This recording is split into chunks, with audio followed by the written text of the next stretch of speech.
Chances are, if you've seen our next speaker around campus, he probably had his earphones in and was listening to his iPod. Evan Wechsler is from West Valley City. He currently lives in Magna, Utah. He started listening to music around the age of 9 and became very interested in listening to music at age 13. He and I both enjoy the outdoors, and our favorite music is rock. Evan is a film production major, and he has dreams of someday being a director of movies. Evan played the clarinet for 5 years, and he's also involved in the choir. You might call him an expert on music. He'll be speaking today about the emotional effects of music. And so please join me in giving our next speaker, Evan Wechsler, a warm welcome.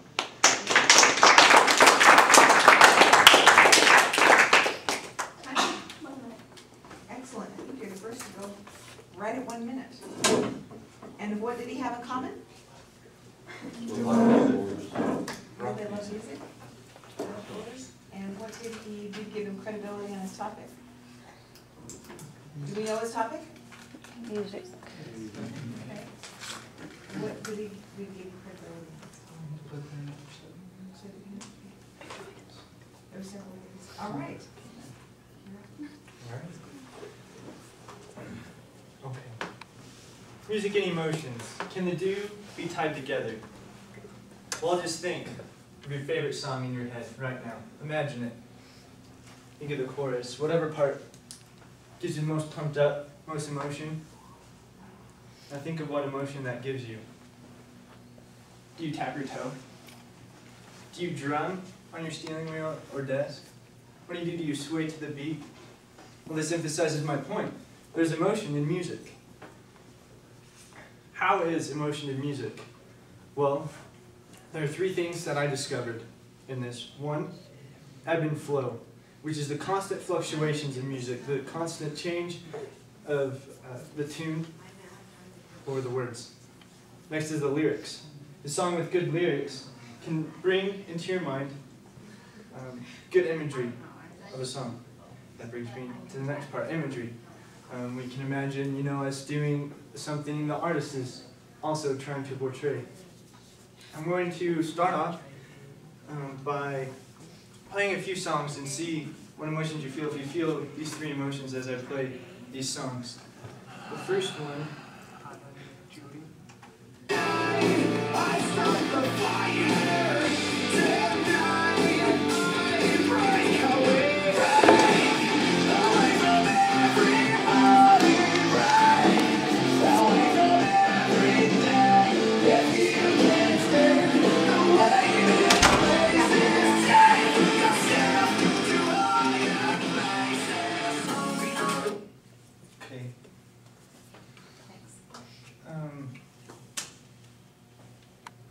Anger. That music was kind of angry, kind of faster beat. You can tell by the way the singer sang that song. He was trying to portray, trying to get away, break away from something. Next song.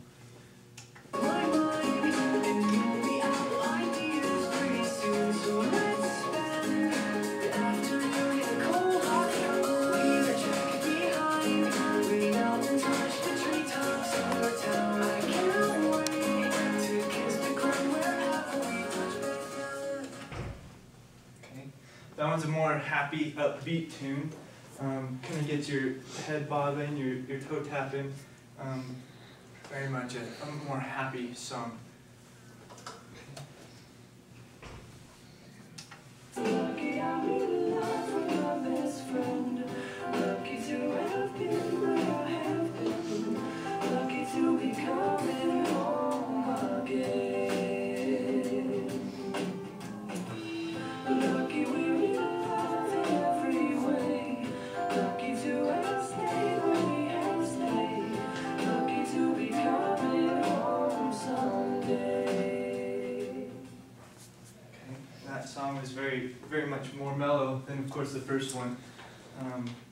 Mentioned, you know, what the artist is saying can put an image of your head of what he's trying to portray. What emotions can we find in music? We can find, you know, the artist may be trying to portray something more in depth, but we, in the ebb and flow of the music, only can perceive usually simple emotions, such as tension, relaxation, disturbance, unsettlement, startled, calmness, excitement, etc. Kivi simply stated, music that is sad or expresses sadness is music with a sad expressive contour, or music that is sad by convention, not music that arouses or evokes sadness. So a song can have a sad tune, can have sad words, but it can't force us to feel a sad emotion. We usually choose our own emotion when we're listening to music. Now, does music affect human behavior? What I mean by that is human behavior as in, like, can we start fighting from a song, or like go out and make bad choices, bad decisions from listening to a song? I've discovered in my research by Robinson that we cannot be affected, our human behavior cannot be affected, but songs, tune, you know, words can force it, can bring into our mind images, but we have to act upon what we're thinking. We cannot be forced to feel or choose, can't be forced to do anything we do not think of ourselves.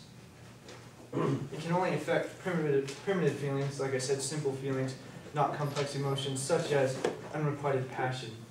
Just mention the song Lucky by Jason Mraz. Why doesn't music make us feel complex emotions? We can feel simple emotions, but imagery can come into our heads that can help us to feel complex emotions. Like, say, in the song that I played first, Bitter by 3 Days Grace,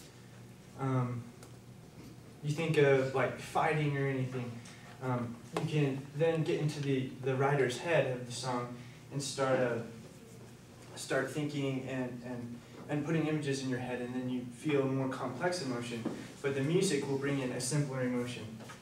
In conclusion, expression of emotions inside us may differ from emotions the music may portray, but always know that you can find emotion in music, whether it is the flowing tune of a song or simply the words expressed by a grieving artist. Emotion will be shown. Can emotions and music be tied together? Just take some time to pop in those headphones or turn up the speakers to try and feel the emotions of music. Thank you.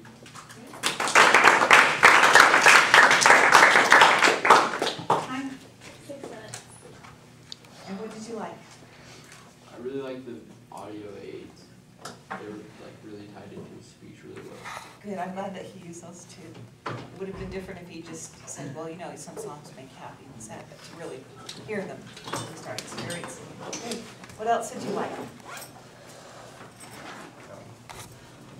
I think just at the beginning, this topic is about music and emotions and tapping into the audience emotions. It's a pretty powerful effect, so it helped us to kind of see how we felt from the beginning. It was good. If you can make it an experiential experience for your audience, it's much more powerful, and you can do that. Okay, good job, you guys. Now make sure you have your name on your